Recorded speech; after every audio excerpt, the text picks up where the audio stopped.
നമസ്കാരം.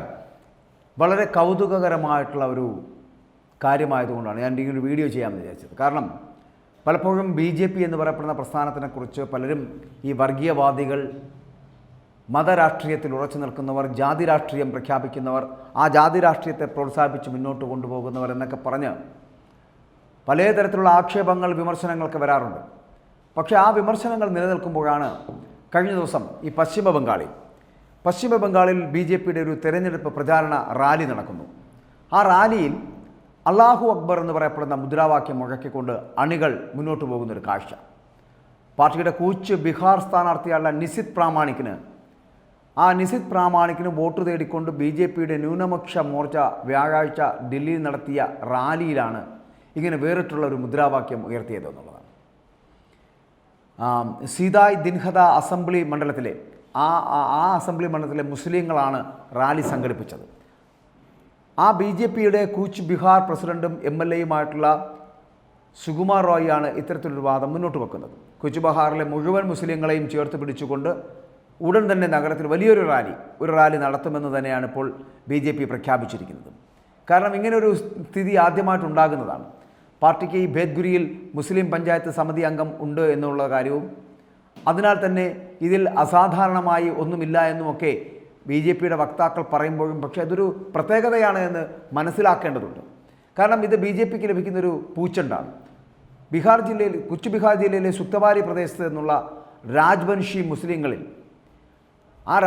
മുസ്ലിങ്ങളിൽ വലിയൊരു വിഭാഗം എന്ന് പറയപ്പെടുന്ന ഈ മാസം ആദ്യം സിലിഗുരിയിൽ പ്രധാനമന്ത്രി നരേന്ദ്രമോദി നടത്തിയിട്ടുള്ള വലിയൊരു റാലി ഉണ്ടായിരുന്നു.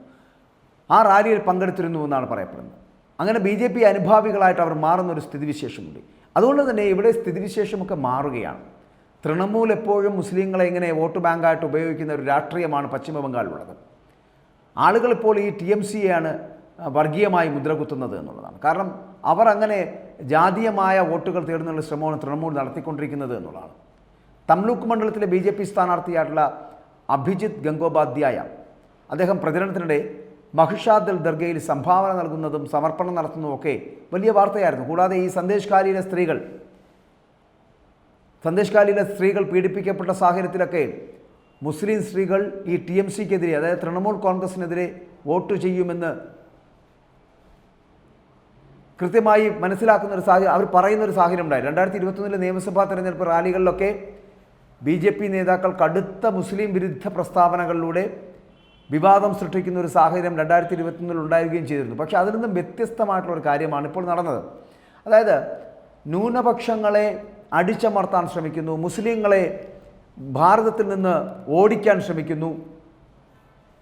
പൗരത്വ ഭേദഗതി നിയമം നടപ്പിലാക്കുന്നത് തന്നെ ഈ മുസ്ലിങ്ങളെ ഇവിടെ നിന്ന് ഓടിക്കുന്നതിന് വേണ്ടിയിട്ടാണ് എന്നൊക്കെ കേന്ദ്ര സർക്കാരിനെയും BJPയും ഒക്കെ കുറ്റപ്പെടുത്തുന്നവർക്ക് ഇത് കണ്ടുപഠിക്കേണ്ടതാണ്, ഇത് കേട്ടുപഠിക്കേണ്ടതാണ്.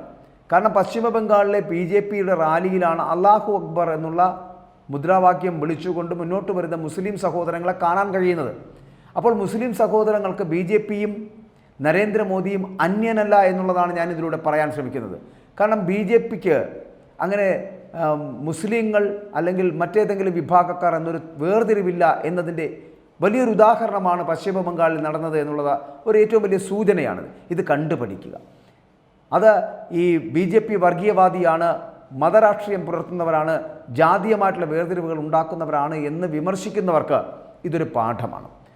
പശ്ചിമ ബംഗാളിൽ നിന്നുണ്ടാകുന്ന ഈ ഒരു വാർത്ത എന്ന് പറയപ്പെടുന്നത് ഇന്ത്യയുടെ നാനാ പ്രദേശങ്ങളിൽ സംഭവിച്ചുകൊണ്ടിരിക്കുന്നതാണ്. അങ്ങനെ ഇനിയും സംഭവിക്കാൻ പോകുന്നതാണ്. അതായത് മുസ്ലിം വിഭാഗങ്ങളടക്കം വിശ്വാസത്തിലെടുക്കുന്ന ഒരു നേതാവായി നരേന്ദ്രമോദി മാറുന്നു എന്നുള്ളതാണ്. അങ്ങനെ അഴിമതിരഹിതമായിട്ടുള്ളൊരു ഭരണം നടത്തി മുന്നോട്ട് പോകുവാൻ നരേന്ദ്രമോദിക്ക് കഴിയുമെന്നും BJP എന്ന പാർട്ടിക്ക് അങ്ങനെ അതിനെ നയിക്കാൻ കഴിയുമെന്നുള്ള വിശ്വാസം ഇപ്പോൾ മുസ്ലിം സഹോദരങ്ങൾ കൂടി വന്നിരിക്കുന്നു എന്നുള്ളതിൻ്റെ ഏറ്റവും വലിയ സൂചനയാണത്.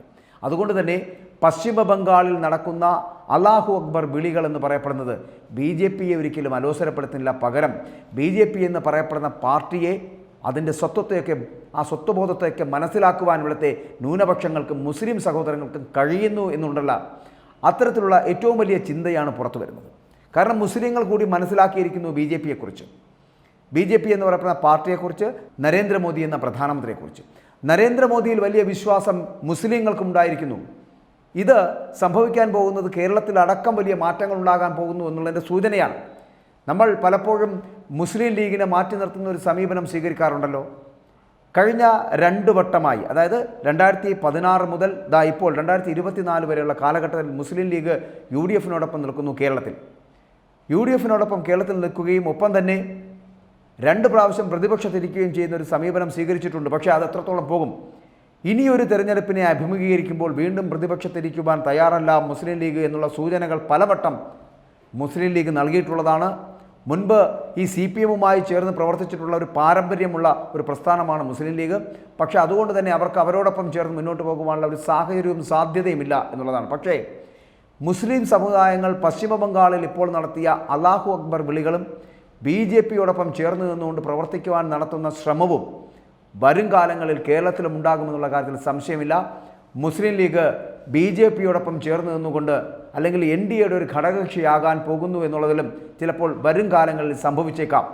മുസ്ലിം ലീഗ് എന്ന് പറയപ്പെടുന്നത് NDA-യുടെ ഒരു ഭാഗമാകുന്ന ഒരു കാലം അതിവിദൂരമല്ല എന്ന് പറയട്ടെ. അതുകൊണ്ട് തന്നെ 2029 തിരഞ്ഞെടുപ്പ് അങ്ങോട്ട് കഴിയുമ്പോൾ ആ 2029 തിരഞ്ഞെടുപ്പ് കാലത്ത് മുസ്ലിം ലീഗ് എന്ന് പറയപ്പെടുന്നത് NDA-യുടെ ഘടകകക്ഷിയാകുകയും ആ 2029 കേരളത്തിൽ BJP അധികാരത്തിലെത്തുകയും ചെയ്യും എന്നുള്ളതിൻ്റെ സൂചനകളാണ് ഈ പശ്ചിമ ബംഗാളിൽ നിന്ന് ഇപ്പോൾ ആരംഭിച്ചിരിക്കുന്നത് എന്ന് വേണമെങ്കിൽ പറയാം. അപ്പോൾ അതിൻ്റെ സൂചനകൾ മുഴങ്ങിക്കഴിഞ്ഞു. മുസ്ലിം സഹോദരങ്ങളടക്കം BJP-യെ വിശ്വാസത്തിലെടുത്തുകൊണ്ട് നരേന്ദ്രമോദിയെ വിശ്വാസത്തിലെടുത്തുകൊണ്ട് മുന്നോട്ട് പോകുന്ന ഒരു സാഹചര്യം സംജാതമായിരിക്കുന്നു. വരും കാലങ്ങളിൽ അത് ഞാൻ ആദ്യം സൂചിപ്പിച്ചതുപോലെ 2029 കേരളത്തിൽ സംഭവിക്കാൻ പോകുന്നതും മുസ്ലിം ലീഗ് എന്ന് പറയപ്പെടുന്നത് BJP-യുടെ ഘടകകക്ഷിയായി അല്ലെങ്കിൽ NDA-യുടെ ഘടകകക്ഷിയായി മാറുന്നു.